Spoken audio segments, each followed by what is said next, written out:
এই কয়টা player stable হয়েছে, এই কয়টা প্লেয়ার স্টার হয়েছে, তাদেরকে আমি বাইরে বিক্রি করে দিয়ে টাকা কামাই। আমার মনে হয় ও ঘুষ দিছে ভ্যালেন্সিয়ার টিম রে, তাহলে কি সে ক্লাবকে মারতো? সিনটা দেখতে কিন্তু ভাই মজাই লাগতো।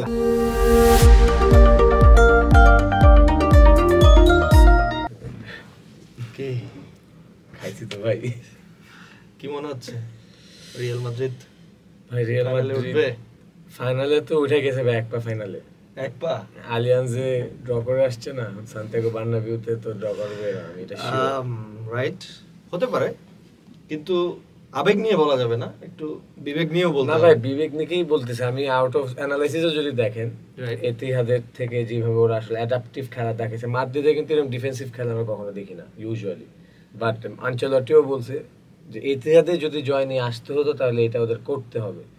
সেই যে অ্যাডাপটিভ একটা ব্যাপার, আলিয়ান্স এরিনাতেও কিন্তু যখন বায়ার্ন অ্যাটাক করা শুরু করছে, মাদ্রিদ ডিফেন্সে চলে গেছে। তো আমি মনে করছি সান্তিয়াগো বার্নাবিউতে একটা অডিয়েন্স প্রেশারও আছে, এর মধ্যে একটা ড্র নিয়ে যাচ্ছে যেহেতু, তো আমার মনে হচ্ছে যে ফাইনালে আর সেমিফাইনালে মাদ্রিদের সফলতা তো সবাই জানে যে আসলে সেমিফাইনালে উঠে যে মাদ্রিদ ফাইনালে উঠেই গেছে, এটাই আসলে অনেকেই বিশ্বাস করে, এটা মাদ্রিদ ফ্যান হোক আর রিভার ফ্যান হোক। ওকে, আজকে ফুটবল উইকলি শো আমরা একটু আগেই অন্য আলাপ করে নিলাম, ওই আলাপে আসবো উইকলি শোতে। আজকে আমরা শুরু করি উইকলি শোতে, আপনাদেরকে আমন্ত্রণ। বরাবরের মতোই আমরা আজকে কথা বলতে এসেছি। কি কি পয়েন্ট আছে আজকে কথা বলার আমাদের? আজকে আমাদের উইকলি শোতে বা উইকলি শোর প্রেজেন্টেশনে থাকতেছে ইউসিএল এর সেমিফাইনালস, এর মধ্যে লেস্টার সিটি আবার championship EFL English football league জিতে গিয়েছে। মেসি আর রোনালদো কিন্তু ইতিমধ্যে দুজনই দুটো দুটো করে গোল করেছে, জোড়া গোল করেছে। লেভানডস্কি সব হারানোর পর বলা যায়, সব হারানোর পর একটা হ্যাটট্রিক দিয়ে কামব্যাক করার চেষ্টা করেছে। ক্লোপ এবং সালার মধ্যে হয়েছে গরম বাকবিতণ্ড, এবং এরই মাইটের হয় না, মায়ের হয় না, এবং এরই মধ্যে আবার হয়ে গিয়েছে পিএসজি লিগ 1 চ্যাম্পিয়ন্স কোনো ম্যাচ না খেলি, মানে মোনাকো লায়ন্সের এগেনস্টে হেরে যাওয়ার কারণে আসলে একটা ড্র হওয়ার সত্ত্বেও পিএসজি লিগ 1টা টাইটেলটা সংরক্ষণ করেছে। তো এখন চলে যাবো বিস্তারিত কথায়। ভাই আমরা ইউসিএল সেমিফাইনালস নিয়ে শুরু করি। ইউসিএল সেমিফাইনাল ম্যাচটা মানে বিশেষ করে রিয়াল আর বায়ার্ন ম্যাচটা, এটা ফুটবলীয় যারা ভক্ত, ফুটবলের যারা পাক্কা ভক্ত, তাদের জন্য একটা চোখের শান্তির মতো ম্যাচ হয়েছে। But Bayern deserved the win, but the team, opposition team name is Royal Madrid, that's why they drawn the match.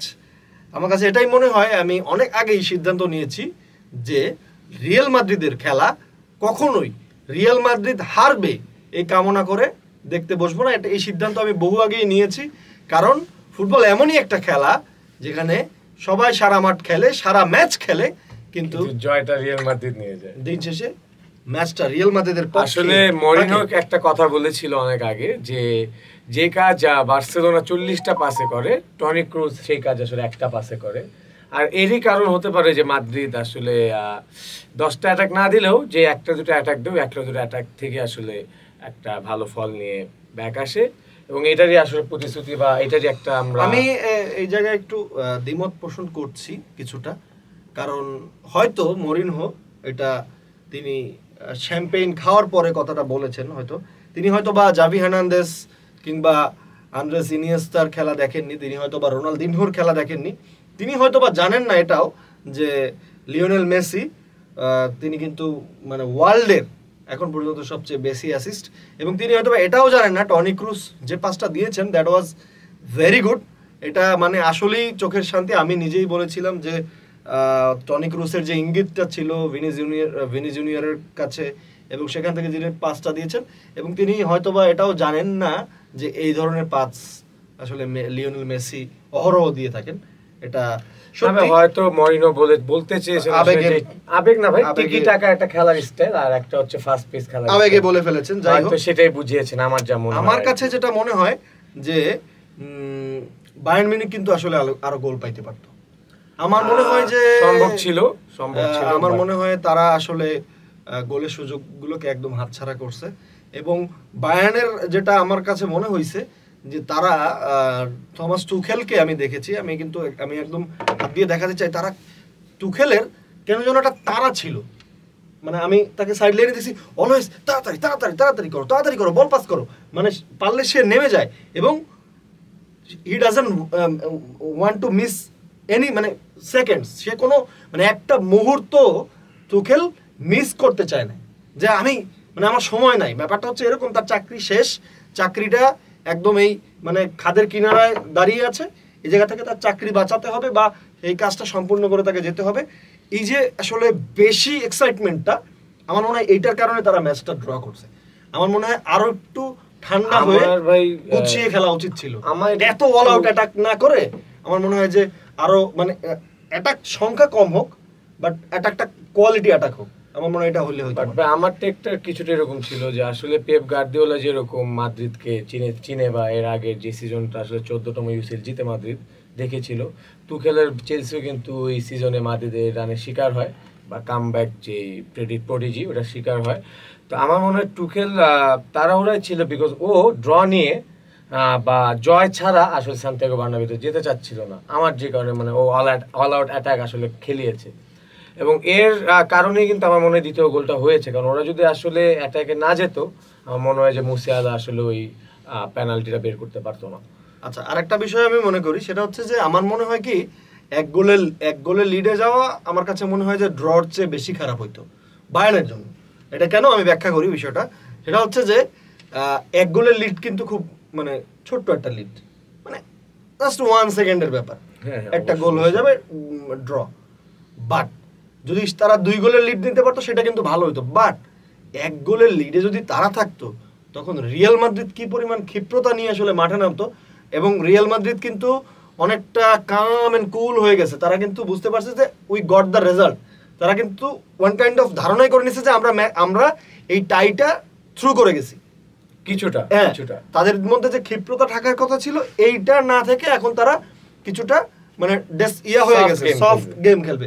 তো এই ট্যাকটিক্সটাকে যদি মানে থমাস টুখেল কাজে লাগিয়ে পরবর্তীতে আসলে ম্যাচ বের করতে পারে, semifinal tie anything can happen, but match রিয়ালের পক্ষে। আমরা এটা প্রি অ্যানালাইসিস যাব ইনশাআল্লাহ, তখন আমরা এটার বিস্তারিত কথা বলবো। আমরা এখন কথা বলতে চাই সেকেন্ড ম্যাচ ডর্টমুন্ড পিএসজির ম্যাচ।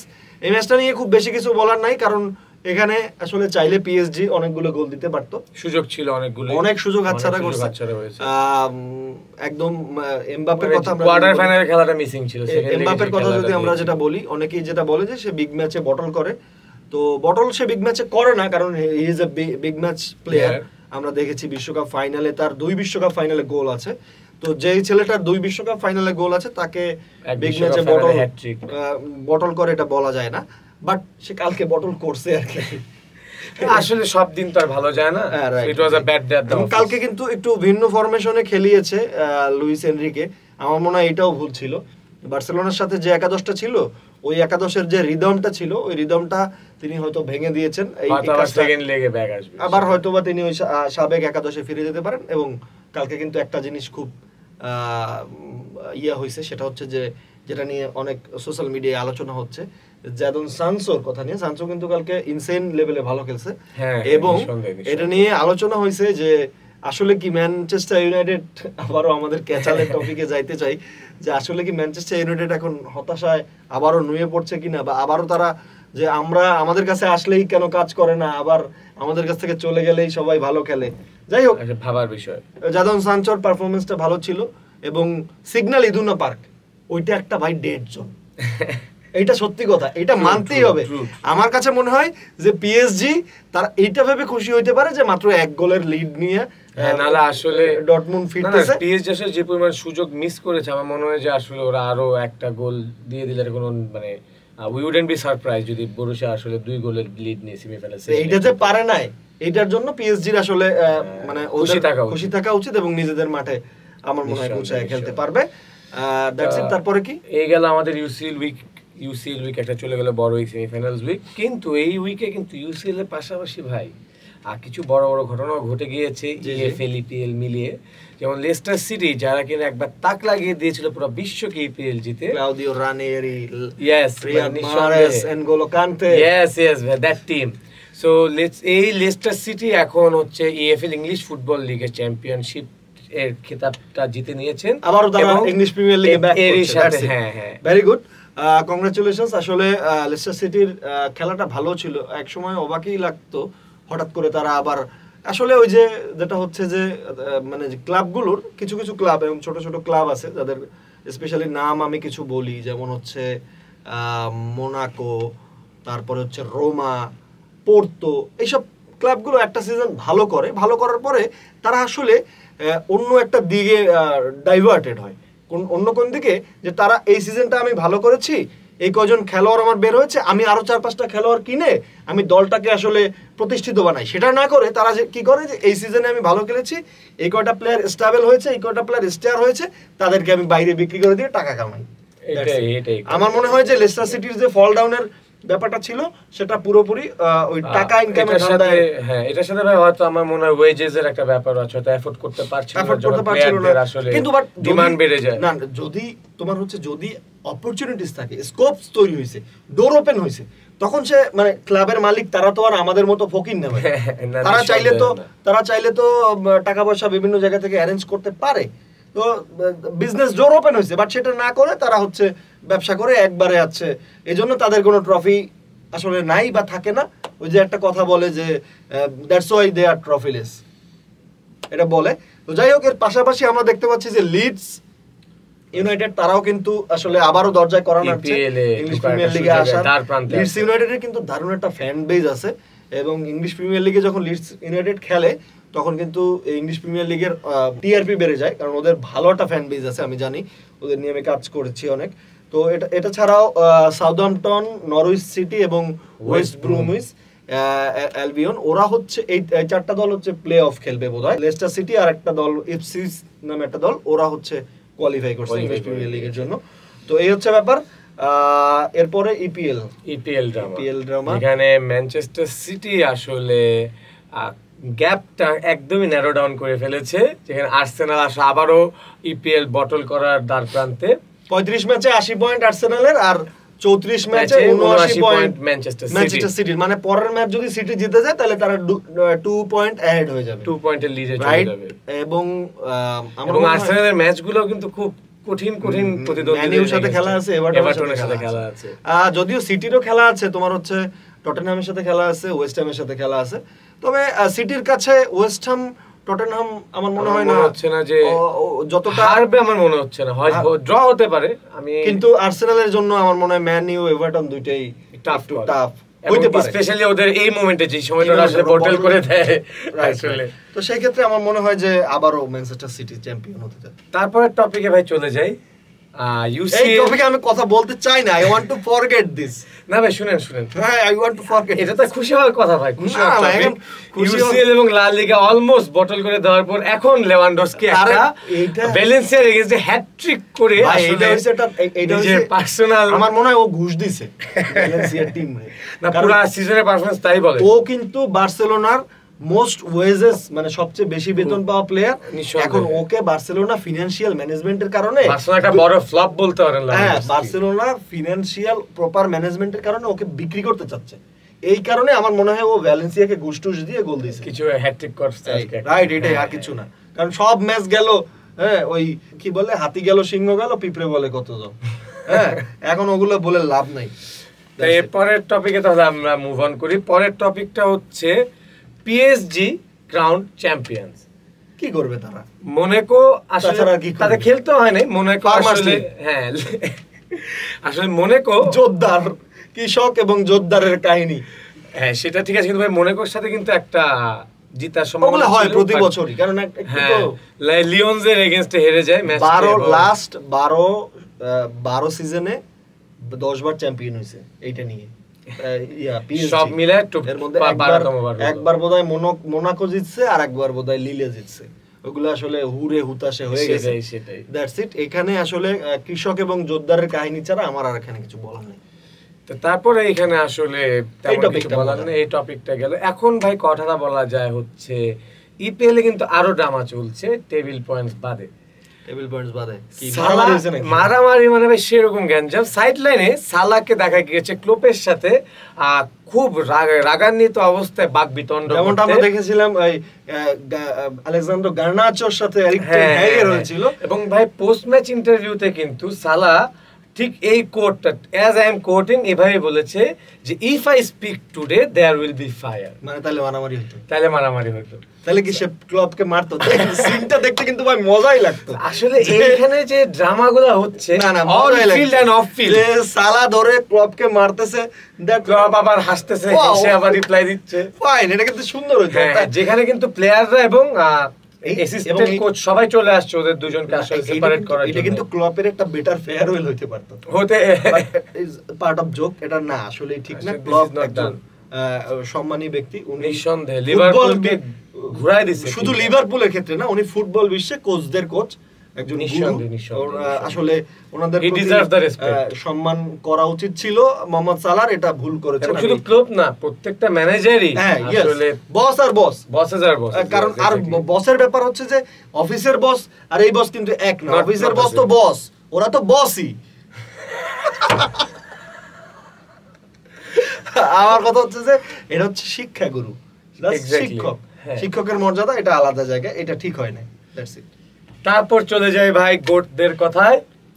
একটা অসাধারণ সপ্তাহ দুই গোট ভক্তদেরই, রোনালদো ভক্ত এবং মেসি ভক্ত। আসলে এই সময়গুলোতে আমরা বলতে পারি আসলে যে রোনালদো বা মেসি কোনো একজন, এই দুজনকে দেখে যে আমরা ফুটবল দেখেছি, আমরা আসলে সকলে খুব সৌভাগ্যবান।